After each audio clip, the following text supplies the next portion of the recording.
দাদি তোমার কিছু লাগবে?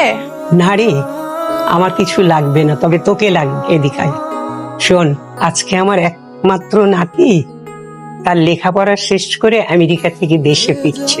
ওর জন্য কিন্তু মজার মজার রান্না করতে হবে। মজার মজার রান্না হচ্ছে তো। আরে হ্যাঁ, তুমি কোনো টেনশন কইরো না। আমি বুয়ারে সকাল থেকে রান্না করে ঢুকাই দিছি। হ্যাঁ, সব ভাইয়ার মজার মজার খাওয়ানোর রান্না করতেছে। অবশ্য তুই যখন আছিস, আমার আর এগুলা চিন্তা করার কোনো দরকার নেই, আমি জানি হবে। ও, তোকে আর একটা কাজ করতে হবে, কিন্তু বাজারে গিয়ে ওই ঝুরা ঝুরা ফুলগুলো থাকে না, ওগুলো আনতে হবে। ওগুলো ছিটিয়ে আমার নাতিকে বরণ করবি। যা, বাজারে গিয়ে ফুলগুলো নিয়ে আয়।